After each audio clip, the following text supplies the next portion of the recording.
Hola, ¿qué tal? Buenas tardes. De nuevo yo, Ignacio Muñoz, y hoy vamos a hablar del desarrollo de los miembros. Bien, cuando uno estudia el desarrollo del miembro, primero hay que empezar a hablar de lo que es un campo morfogenético. Un campo morfogenético es una extensa zona de mesénquima con potencial para desarrollar una estructura embrionaria, ¿sí? Y vamos a hablar de las características de estos campos, ¿sí? Son autodiferenciantes, o sea que no requieren de otros tejidos para estimular su propia diferenciación, ya que presentan sus propios estímulos en diferentes niveles del mismo esbozo. O sea que toda esta zona de mesénquima, como por ejemplo podría ser la figura que voy a marcar ahora con el lápiz, aquí, ¿sí?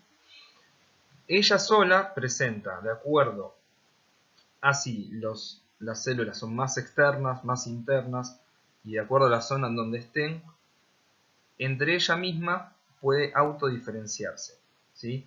O sea que si yo la trasplanto a otro lado, igual va a dar un miembro, ¿sí? Porque no es como el tubo neural que precisa que esté la notocorda induciéndolo, sino que esta única estructura, el campo morfogenético, es autodiferenciante, ¿sí? Poseen capacidad regulativa, o sea que pueden suplir la pérdida o también la adición de estructuras, ¿sí? Eh, por ejemplo, si yo al esbozo o al campo morfogenético le quitara la mitad, ¿sí?, de su tejido, podría suplir la pérdida y aún así continuar formando la misma estructura. Eso me refiero a capacidad regulativa. Sus elementos son equivalentes. Esto hace referencia a que los elementos son todos similares en el nivel de desarrollo, por lo tanto lo importante va a ser la posición que ocupen en el espacio, ¿sí? Se determinan progresivamente de manera temporoespacial, ya que a medida que va pasando el tiempo van perdiendo todas estas características, pero sí se van diferenciando más. Se rigen por el fenómeno de información posicional originado por gradientes de morfógeno, por lo tanto cada estructura, ¿sí?, de acuerdo a la posición que ocupen dentro del campo, va a recibir morfógenos diferentes y se va a comportar y diferenciar en forma diferente. Por ejemplo, vamos a un ejemplo de la naturaleza. En este caso, esto es una rana o el esqueleto de una rana, ¿sí? Esta rana acontece que durante su desarrollo es común que ciertos parásitos se introduzcan en el esbozo del miembro, ¿sí? Generen quistes en el esbozo del miembro y lo separen o lo alteren, y ahí se ve como aun cuando separan el esbozo del miembro, la rana nace con múltiples patas y todas bien formadas, ¿sí? Campo morfogenético es algo similar a esbozo, es una estructura que puede diferenciarse y dar un órgano. Nada más que la diferencia es que el campo morfogenético no precisa que lo estén induciendo desde afuera. En el campo morfogenético, esa misma zona, si uno la trasplanta, por ejemplo, al pecho, se puede empezar a formar un miembro en el pecho del embrión. Otra cosa importante, cuando uno habla del desarrollo de los miembros, es entender el tema de los ejes, con el cual venimos insistiendo bastante en la cursada. Cuando uno piensa el miembro, tiene que imaginarse que uno está con los brazos abiertos y con el pulgar mirando hacia arriba y el meñique mirando hacia abajo, la palma mirando hacia el vientre y el dorso de la mano, ¿sí?, en relación a la espalda. Y de ahí salen los ejes del miembro. Cuando uno habla del eje antero-posterior, está hablando de lo que es pulgar a meñique. Cuando uno habla del eje próximo-distal, está hablando de lo que es proximal hombro, luego brazo, luego antebrazo y lo más distal sería la mano y los dedos. Y cuando uno habla de dorso ventral, está hablando de músculos flexores, como podría ser el bíceps o los isquiotibiales, en el caso del miembro inferior, o el bíceps en el miembro superior, y dorsal sería el tríceps en el miembro superior y el cuádriceps en el miembro inferior. Dicho de otra forma, sería lo ventral son los músculos flexores y lo dorsal son los músculos extensores. Para que se entienda, a ver, ¿por qué esta nomenclatura tan rara? Cuando nace el miembro, nace de esta forma. Imagínense una iguana o una lagartija apoyada en el piso y van a ver que el pulgar está mirando hacia cefálico y el meñique está mirando hacia caudal. Cuando la persona nace con los miembros, nace con esta disposición. Bien. Vamos a empezar con el desarrollo, deteniéndonos en cada eje. A nivel del eje dorso-ventral, ¿sí? El tejido que recubre a todo el cuerpo es el ectodermo general. Todo el cuerpo va a estar recubierto por el ectodermo general. A nivel dorsal, donde por ejemplo se va a formar el tríceps o el dorso del hombro, aparece un gen. Ese gen se llama WNT7. También aparece el LMX1 a nivel del mesénquima, pero vamos a hablar ahora del ectodermo con el WNT7. Y a nivel ventral aparece otro gen llamado Engrail, o lo pueden leer como EN-1, Engrailed o EN1. Estos genes que vienen desde la parte del cuerpo y llegan hasta el miembro, van a generar una diferenciación dorso-ventral, ¿sí? Va a generar, por ejemplo, si ustedes se tocan el pecho o se tocan la parte de atrás, el omóplato, ahí esa disposición de genes, el WNT7 en el omóplato y el Engrailed en la parte anterior del hombro, ¿sí? Anterior ahora sí hablando anatómicamente, es como genera un gradiente que empieza la diferenciación dorso-ventral. En lo que finalmente a futuro va a ser a nivel dorsal en el miembro superior el tríceps y a nivel ventral en el miembro superior el bíceps.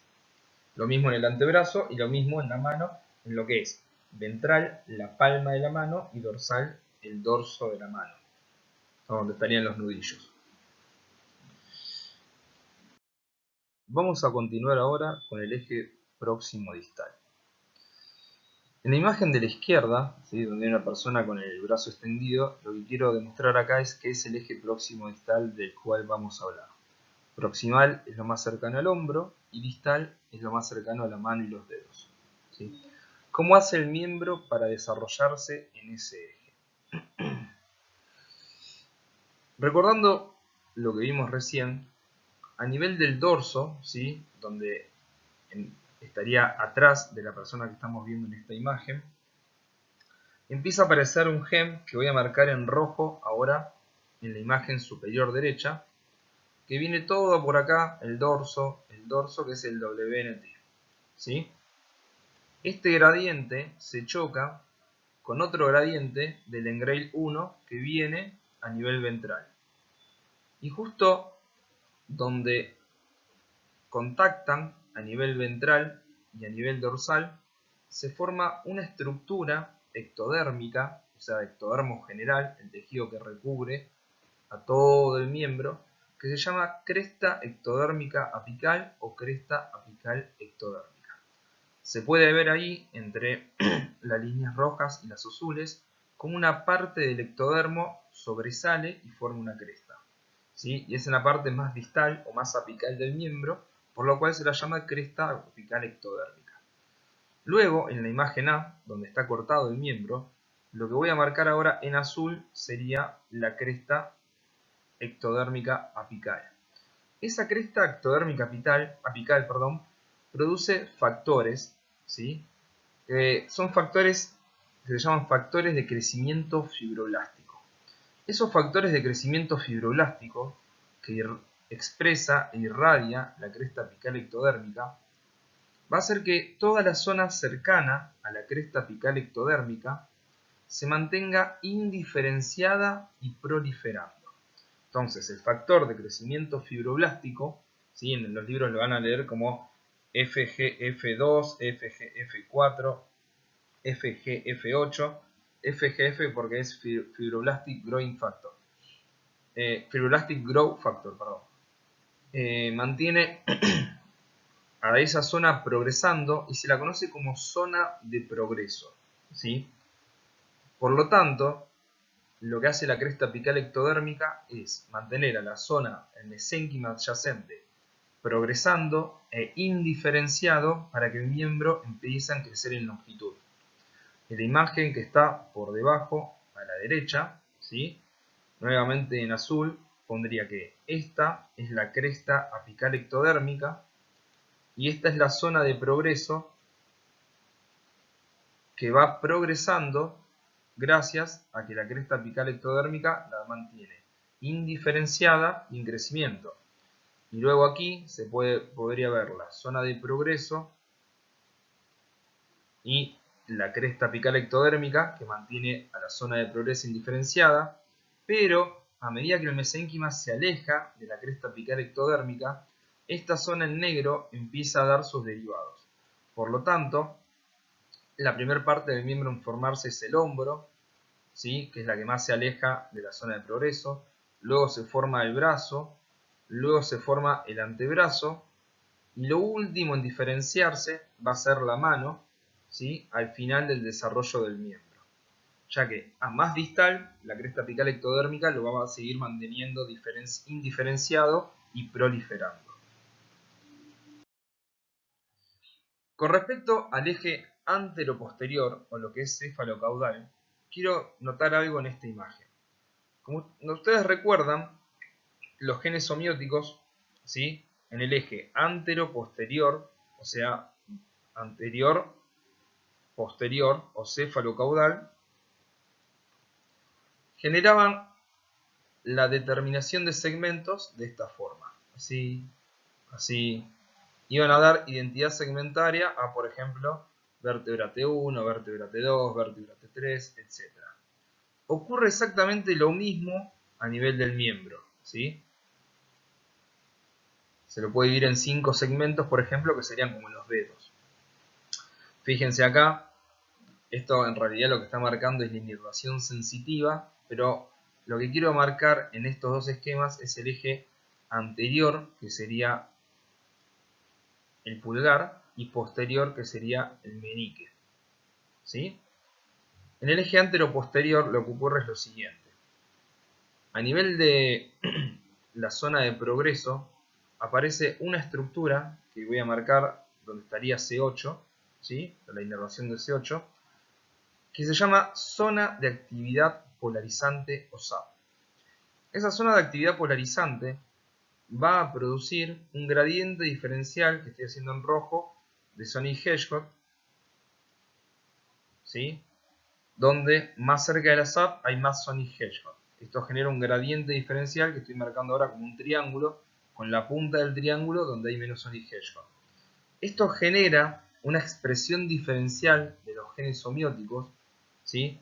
Con lo cual, ahora en la imagen de la derecha, se puede ver cómo a nivel del pulgar se va a expresar principalmente OX-D9 y a nivel del meñique se va a expresar principalmente OX-D13. Y eso no es tan sencillo como se expresa uno, sino que OX-D9 se va a expresar en todos los dedos, OX-D10 se va a expresar en los últimos 4 dedos, etc. Pero a lo que voy es que la expresión diferencial de genes somióticos da identidad en el eje anterior-posterior, ¿sí? Por eso es diferente el pulgar y el meñique, en cambio el índice y el mayor son bastante similares, pues son similares los genes Hox a ese nivel. Y por eso, por ejemplo, explicaría el por qué el radio está anterior, hablando embriológicamente, no anatómicamente, por favor, porque los van a bochar a todas en anato. Y el cúbito en el miembro, embriológicamente, es posterior, ¿sí? Sé que esto es complicado, así que preparé un resumen de todo lo que venimos hablando. Mira, vamos a hacer un repaso. En el nivel, vamos con el dorso ventral.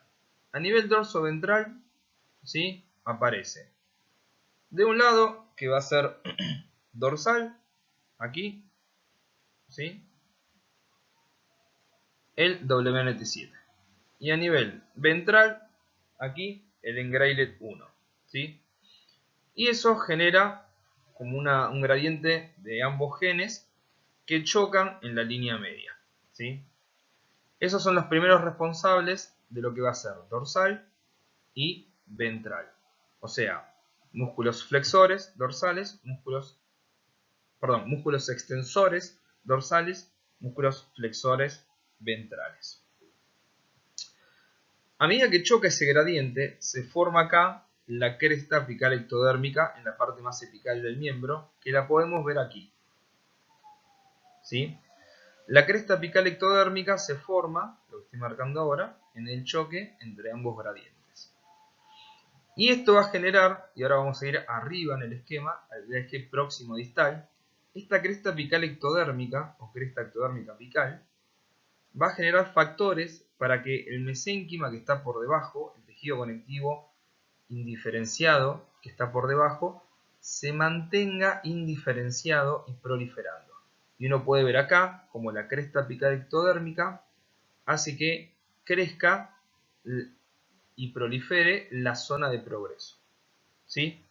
Y ahí se va a ir estableciendo el eje próximo distal. A medida que va creciendo, va a ir aumentando su longitud, y a medida que la cresta apical ectodérmica se aleja de las partes más proximales, se va a ir diferenciando el miembro en sentido próximo distal. Primero se diferencia el hombro, luego el brazo, luego el antebrazo y luego la mano. Y por último, en el eje antero-posterior, vamos a ver, esto en realidad es para todo el miembro, pero vamos a ver la última de estas imágenes.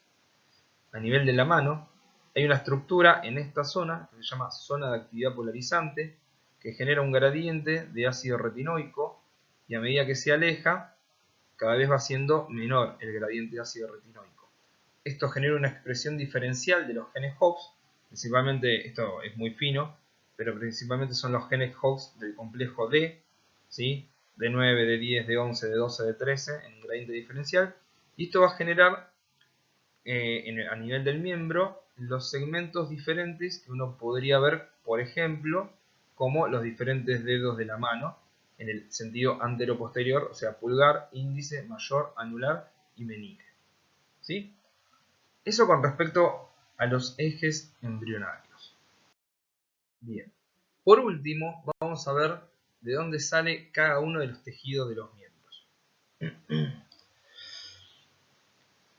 Cuando uno mira su miembro superior, miembro inferior, el que sea, ¿sí? Lo primero que ve es la epidermis, la parte más externa de la piel. La epidermis, y esto es muy importante, en todo el cuerpo, sea la parte que sea, deriva del ectodermo general, ¿sí? O sea que lo que voy a poner en azul ahora, la epidermis, deriva del ectodermo general. ¿De dónde deriva la dermis? Como vieron con Alan, la dermis deriva del dermatomo, ¿sí? A nivel del somita, que se encontraba aproximadamente en este nivel, migra el dermatomo y va a formar toda la dermis, y uniéndose al ectodermo general y al epidermis, forman la piel. Luego el músculo. El músculo deriva del miotomo, ¿sí? Específicamente del epímero, pero eso ya no es más fino. Y se puede ver acá como el músculo migra y desde el miotomo y forma todo el músculo estereoesquelético del miembro.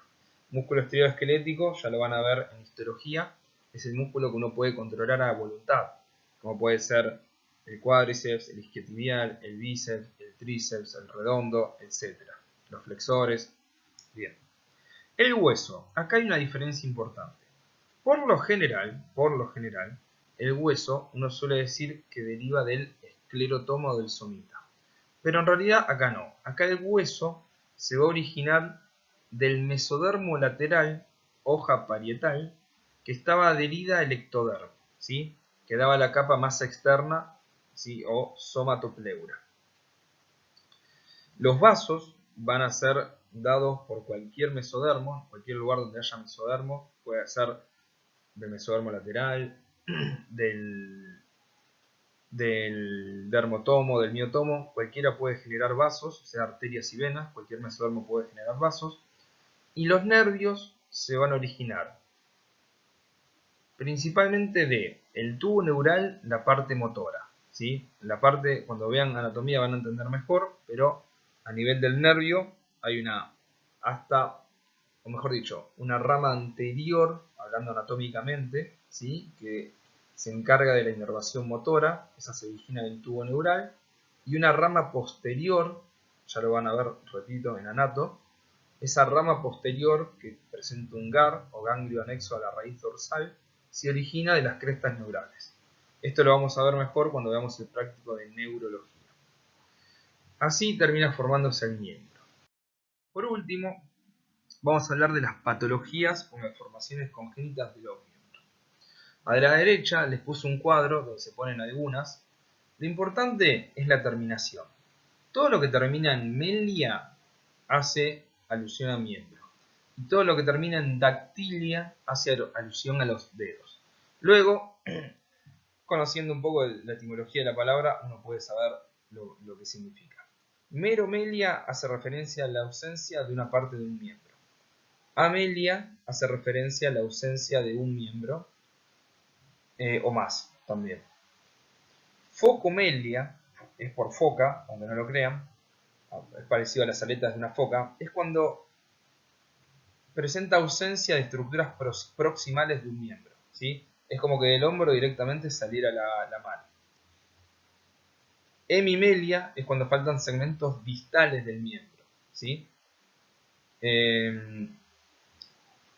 Acrodolicomelia, todo lo que sea acro es distal y dólico es grande.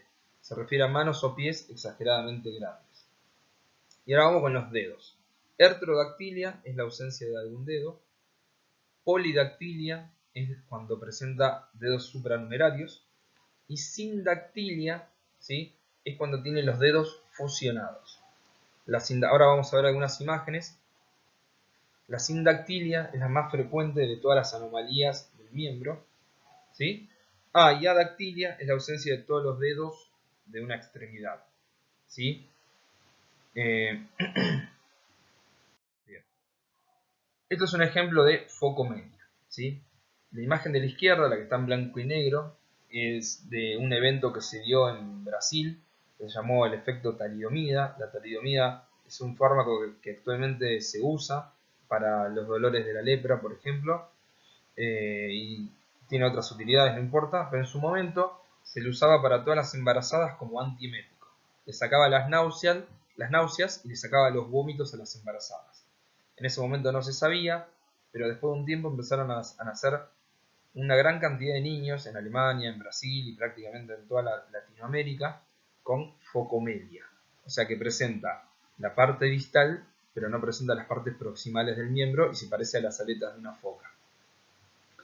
Gracias a esto se empezó a estudiar mucho sobre los efectos que pueden tener las drogas que consumen las embarazadas. Y se empezó a hablar de la teratogénesis, que va a ser la última clase del año. A la derecha lo que se ve es una persona con focomelia de Estados Unidos, no importa, pero esta no es porque haya tomado talidomida, ¿sí?